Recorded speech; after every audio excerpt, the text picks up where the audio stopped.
Wait until you hear about this trade. You have no choice but to wait because the trade has not happened yet. Look, I'm not doing that just to mess with you, okay? You guys are my friends. I'm trying to keep you on your toes. You gotta be prepared. It is a crazy world out there full of hot takes and rumors, and I want you to be properly prepared. I want to talk a little bit about the Leafs, but first, what set Twitter on fire last night? Do you know who Jay Zawaski, or however it's pronounced, is? It says here he's the executive producer, host, and hockey columnist at 670 The Score in Chicago. And he was just bam, bam, bam, bam, a barrage of tweets that were rumors related to the Blackhawks, and then other people related those rumors to the Canucks and the Leafs somehow. Luckily, Jay was kind enough to put together all of his thoughts and rumors into one little tweet. Remember, all this stuff has to do with the Blackhawks. Summarizing, before I go to sleep, he went to sleep. Been told by multiple sources that a core player will likely be dealt soon. It is not Taves. It will weaken the team in the short term, meaning pure salary dump or trade for picks and or prospects. There is no indication a trade is coming tonight, and it didn't.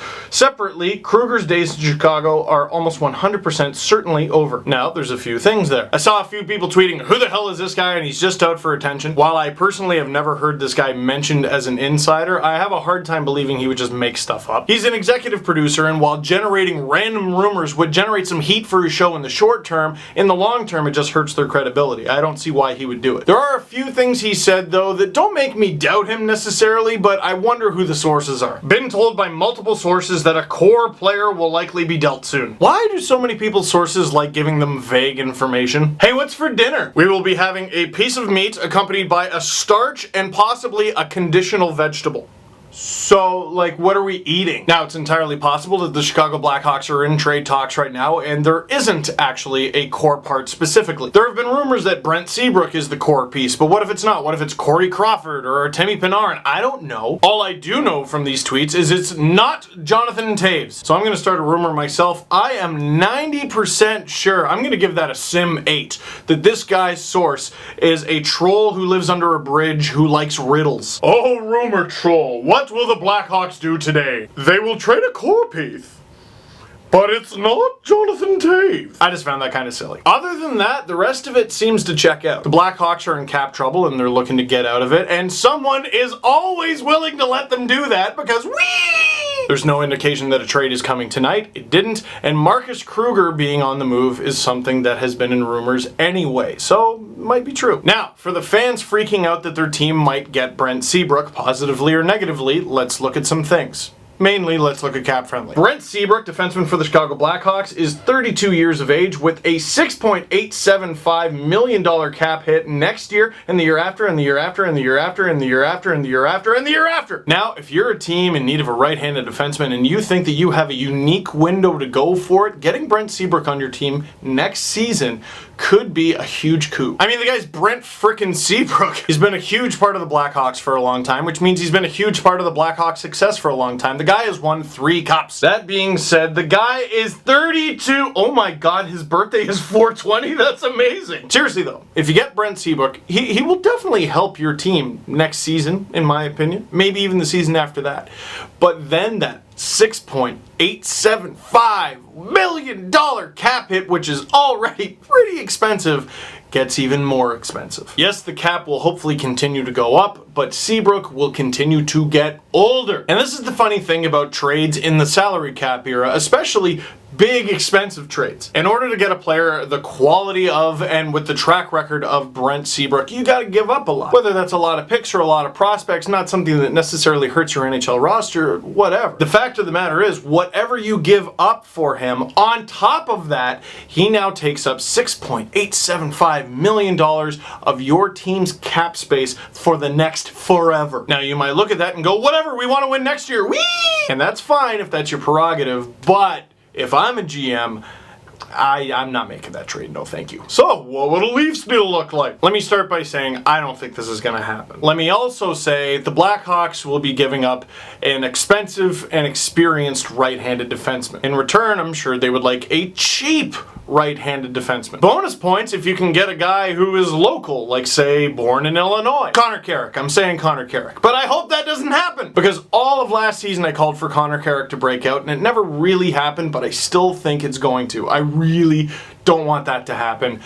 It's not a rumor. It's not a rumor. Just because I said it, it's not a rumor. I made it up. Staying with the Leafs and staying on that note, What do you want to happen to them this offseason? And by the way, the offseason could start within a few hours of this video being uploaded if the Penguins win tonight. And there's already rumors that teams don't really care. Like the Panthers are going out and they're interviewing people who are involved in the Stanley Cup final for coaching jobs. While that is kind of a jerk move, you can't blame them. There's no time. The expansion draft starts in just a few days. Getting your list in is even sooner. All within the next week, teams need to look at who they're going to re-sign, who they're going to buy out, and who they're going to protect from Vegas. Also, who are they going to trade to Vegas? So it's getting cutthroat out there. But I think part of the reason that there were whispers of Brent Seabrook coming to the Leafs is everyone has been hammering this point home that the Leafs desperately need a right-handed defenseman to shore their team up to make them better right away. Sami Vatanen's name has been mentioned no less than 20,000 times. Which, by the way, leads me to believe that Sami Vatanen won't be a Leaf, because there is a rule in Leaf Land. If the guy's in a couple trade rumors, he might be coming to the Leafs. If a guy is in a lot, he's not. Bobby Ryan, Jeff Carter, Steven Stamkos, over the years, if a guy is mentioned every freaking day ad nauseum as coming to the Leafs, he's not. Like the only guy that's ever happened with is Mike Babcock, and he's not even a player. But it's got me thinking, what do you actually want the Leafs to do this offseason? Like, I get it. It makes sense, and I agree, but I don't think they need an uber expensive, crazy veteran, though. A lot of people have been saying, oh yeah, I want the Leafs to go out and get this guy and get that guy. All right. Well, this has been an interesting season because the Leafs did really well last year, and they're expected to do even better next year.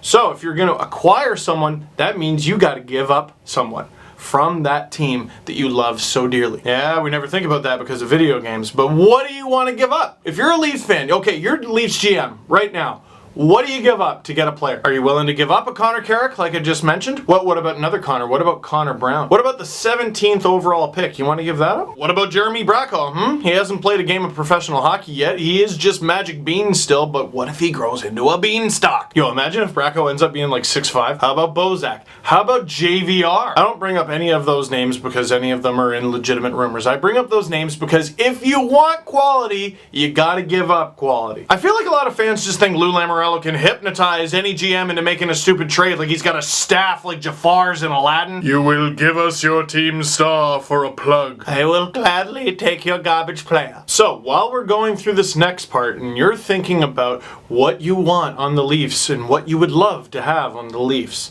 think about that. You gotta give up some. To me, there's a couple slots that the Leafs need to fill that they can do for much cheaper than acquiring an expensive right-handed defenseman. One, fourth line center. Re-signing Brian Boyle would be wonderful. Here's a thought. What if Vegas signs Brian Boyle in that little window? It would definitely suck to lose him, but that would also count as Vegas's pick from the Leafs. Not bad considering he's a UFA. Also, he might be a little bit more expensive because he's a UFA. One thought that I hadn't considered, and it's an old face, Dominic Moore! Luke Fox, aka Luke Fox Jukebox, made this point on sportsnet.ca in his column Quick Shifts, which you should definitely read. Luke Fox goes through the fact that Dominic Moore always seems to sign one-year contracts, if he's lucky, 2. But here are his last few cap hits. 700 grand, 900 grand, 1.1 million, 1.1 million again, 1 million, 1.5 million, and 900 grand. Yes, he'll be 37 by the time next season starts, but he's from Thornhill. He's played on the Leafs before when they were bad. How would he look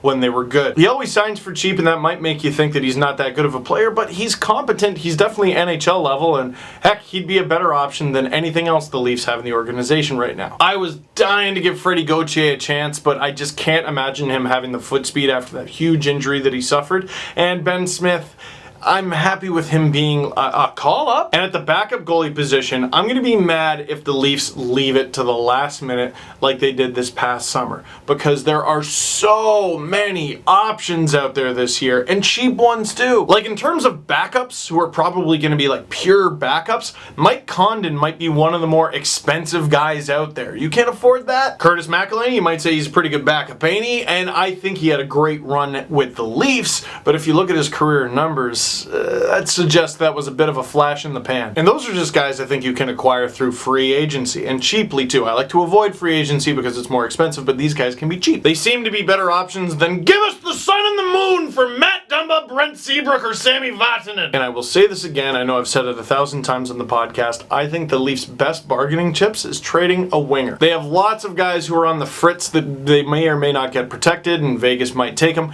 Brendan Leipsic, Josh Levo, Seth Griffith, and Kirby Reichel. Can I throw this out there? Can I throw it out there? And I've said it before. Nikita Soshnikov. I like him. I would like him to stay a Leaf, but they have too many wingers. They just have way too many. And I think he's about to get passed on the depth chart by Kapanen. In terms of the prospects or the younger guys that they have, Sosh is one of the older ones, and he had 9 points last season, man. Would he have had more if he actually got to play with Brian Boyle? I think so. Yes, I do. But he didn't. I know some of you might think of that prospect and go, no, I love him. But look at the organizational depth at wing. Look at the guys behind him. You can afford to lose him, guys. If you can convince some other team that he has decent value, which I think you can because he does, I think you make the move. So, once again, answer the question, what do you want the Leafs to do this offseason? Maybe it's just straight up what everyone else is saying. Acquire an expensive right-hand defenseman. Not necessarily expensive, experienced. A good one. Is it a depth center? Is it backup goalie? Is it trade Austin Matthews? I don't know. No. Why would you want that? Anyway, let me know with a comment down below. And I should say thank you because a little while ago I passed 60,000 subscribers on YouTube. Very happy about that. But I am making it my mission, my damn mission, to pass 100,000 subscribers by the time the 2018 Stanley Cup is awarded. Or should it be by the time the Stanley Cup is awarded in 2018? You know what I mean, okay? Someone is about to win the cup. I mean the next one, okay? There you go. So I know you're about to smash that like button, but smash the subscribe button as well, if you haven't already. So that is it for this one. Thank you very much for watching. Click like if you like this video. Click subscribe if you really liked it. Tell all your friends, and oh, silly season, she's about to start.